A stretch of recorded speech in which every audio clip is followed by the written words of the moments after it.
Hi, everyone, and welcome to the special simulcast of the Neil Haley Show and the Singularity podcast with our host, Gary Lyon Otto. I'm just loving these conversations in your beautiful home.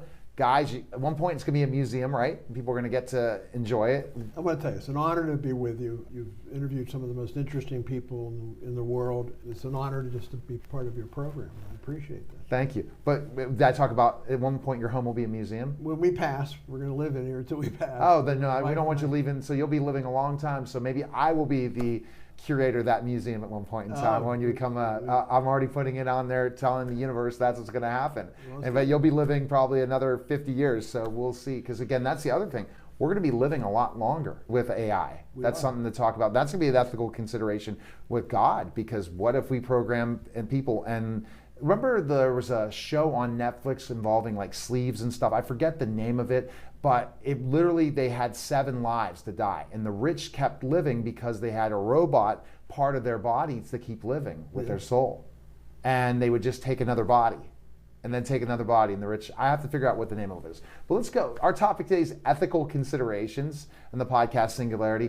And there's so many ethical things to discuss with AI. Am I correct? Exactly. And some of them are becoming very apparent. People aren't even learning anymore. If they can give a computer, let them do their term paper, or let them figure out their questions and answers and so forth. And people have to be forbidden from bringing their cell phones into the tests and everything else. There's a lot of questions on that. But what are your thoughts on ethical? What's your thinking? My thinking is it first started out when AI and ChatGPT came, that people were able to write blogs in seconds and take people's ideas and use them for blogs. That got a lot of writers upset, took a lot of people potentially out of the business, but then, there'll be no need for coaches anymore, no need for bloggers, no need for anyone of creatives with AI. And they were jumping to conclusions. Were they jumping to conclusions too quickly in the ethical considerations? Oh, absolutely. They can duplicate a person's voice. They can recreate a new song. They can write poetry. They can do all these things, which is amazing. But this is just the tip of the iceberg, what they'll be able to do. The question is, what do they do? You mentioned once to me that you said that they could figure out who's going to win the game and all of that. I can say this from my position. I have the most advanced theory on the physics of the universe. But I can say this, I also work in the field of finance. I could not game the stock market. You can't yet? No. If I had a computer, I couldn't game it either. All it does, because it always throws a surprise at you. The more you know about something, often the less likely it's going to happen. It has that balance, which is a good thing, actually. You can test ideas. You can run multiple scenarios and see how much chance. But it's amazing how often the third, you end up with several standard deviations away from what actually happens, and you get a 1987 crash in the stock market. No one would plan for that, but then that's so devastating, it changes everything. Or you get the crash in 08, 09. So that part's hard to game. You can use them, and they do that now. They use them already. They've used those for years. But so that part has some limits. Humanity has so much variability in it. You can say this is going to succeed, but who would have guessed that pet rocks succeeded? I don't know if many of you know pet rocks. They painted a little face on a rock and they sold them for a lot of money. Or Cabbage Patch Kids, the ugliest things that ever came into existence, and they sold them, couldn't get them in the store on Christmas. The thing is, you don't know some of those aspects of things. So there's all that variability. Humanity is a good thing that cannot be necessarily predicted. But you're right, there's tons of ethical issues. So let's just talk about the stock market and just looking at the market. If you have those numbers compared to all the work that you had to do to figure out what would be the best stock to buy or fund back in the day, or finding this greatest fund that ended up being a Ponzi scheme, what is the situation when it comes to plugging it all into AI and getting that information much easier than having somebody who's an analyst at 3-4 days to compile that data that can be compiled in seconds now, making the average person could become a stockbroker? They always do that already. They already do. The average person that's being a stockbroker, it's like this book. If you don't have the communication here, being a stockbroker, a biggest part of that is communication with your clientele. Okay. Or getting the clientele in the first place. That's one of the reasons we're working together, so we can get the clientele. But without you, maybe the clientele doesn't develop. If you look at the business of making decisions on stock, things you can put into this is, so let's take Advanced Micro Devices. Advanced Micro was the first stock I ever bought myself in the 1973, and they lost out. They lost out to Intel because IBM made Intel and they made Microsoft by MS-DOS. They made those two companies. They thought they had the power because they're IBM. But in the reality, they gave up the value added comes from the software and came from the chips. And they blew it by giving that up to these other companies. But the thing is, Advanced Micro did very little because Intel dominated for so much time. And then Advanced Micro got a CEO. The stock was like $2 about 4 years or 5 years ago. They were selling around $2 or $3 a share. Now it's 120 because they got a CEO who realized how to make intelligent chips.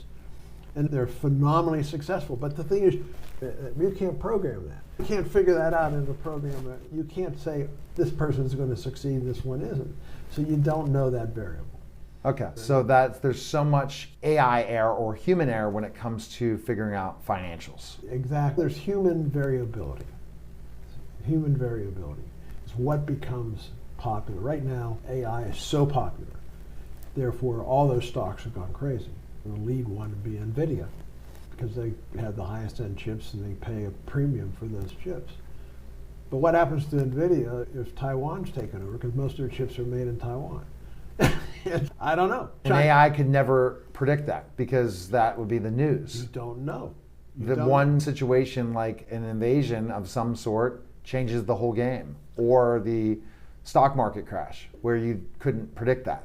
And Xi has found he doesn't like competition and power.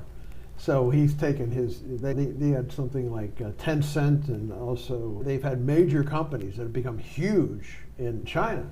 But he shut them down where their stock market, let's say they have a 400% growth over 10 years in the overall economy. But the stocks haven't gone up much. Why? Because he doesn't want them to have power. He's taken the power from them. So therefore, how would NVIDIA do if it was under the control of China? I don't know. I got a lot of NVIDIA stock in my clients' accounts. So I don't know if that's going to be a disaster. It's a potential risk. So there's that human aspect again. So those things are difficult to do. So we've got AI interfering, we've got the interaction between the two entities. Now, we don't know. So anyway, that's what I'm saying. The human variability maybe changes that question. All right, so ethical consideration with sports gambling, same thing as the other. There's variables that really will never make it that AI can predict that. I've seen some weird things happen in football and in other sports that you never expect. Yeah. Pitt, who's won only a couple games this year, beating a top-ranked team, right? Exactly. That's one thing that ends up having 6 wins. You don't know, and watching the NFL every week, you just don't know who's going to win, and it's based on injuries, it's based on things. It could probably make your job easier as a bookie because if you're the top prognosticators, now they can utilize AI. Do you think some of these people that are the geniuses are going to finally say, I can enhance my brain and become even more powerful than I already am with AI? Maybe. But the thing is, are you enhancing your brain or are you giving your power up? For instance, what we're going to find out is with virtual reality, it's amazing how it can be a great learning tool. For instance, there's a study, and I don't have the study, but I've referred to the study of how much you retain. If you see something visually in 3D, versus reading it on a book or whatever, you retain the information a lot more than you would have otherwise. It becomes a 3D image in your mind. And the thing is, you can retain that information a lot more. So maybe virtual reality could be used to educate people in a very good way. But on the other side of the coin, it's going to be used to play and create a world that they enjoy, relaxation and so forth. And I think that it could get to the point where it could be very seductive, and can actually take over people's day. And people that are not successful in life, in normal life, in human interactions. They're going to just cut that out. Yeah, they'll be real successful in Super Mario Brothers or whatever, or something that actually involves. I heard that, and I may be wrong on this, that they're, but I read somewhere, it may be wrong, that Google is working on something you can have sex with. And you have images of a real person and everything else, but not a real person. I don't know if that's what you're talking No, about. but I'm definitely talking about that, but I also talk about the specific things. Let's just talk about ethical considerations. You're talking about morality. Morality, yeah, but think about ethical considerations right now. The biggest ones are taking someone else's work, rewriting research papers in seconds, taking the jobs of lawyers, of other people based on contracts, all the things that took people's jobs, they can utilize in AI. But really, you're right. If you're relying on that stuff and you're not putting your own thought into your writing, it's going to come back to bite you at one point. So that's something you don't see AI growing to the level they're going to be able to outright people. Already in this country, in the United States, we have issues with education now. We're now rated on mathematics. We're out of the top 76. We're either 30 or 34th, depending on who. We say we're 30th, but an organization based in France says we're 34th out of those 76. And we don't know math. People don't know mathematics. We cheat. We got the computers and calculators and everything else to do the answers for us. But the point is, without that insight into what the math is actually doing, you miss the concepts themselves. And the concepts are important. And they're missing the concepts. And this country is letting, that's an example of how it's leading us into a little slovenly behavior in a way.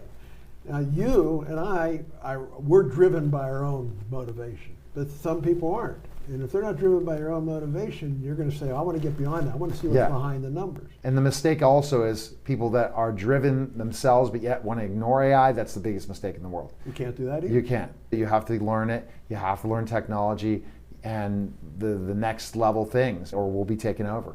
So the whole yin and yang thing, it goes both ways. You don't know. And that is a challenge. It's definitely going to be a challenge. AI brings huge advantage, huge possibilities, but also brings it's fraught with huge dangers or huge negatives too. And that's where we have to be as a race. We have to be intelligent in how we approach it. But to say it doesn't exist or won't exist or they won't become more intelligent is foolhardy, because they will. It's just an absolute. There's no doubt about it. I can't believe we run out of this podcast. Again, these are really quick ones, but we're getting such information. Go to GaryLyonOtto.com, purchase your books. It'd be a pleasure. And then Amazon, and Singularity is available there. Appreciate it, Gary, again. Thank you again. Pleasure. Thank All right. you. You're listening and watching the Neil Haley Show and special simulcast of Singularity, guys. Take care.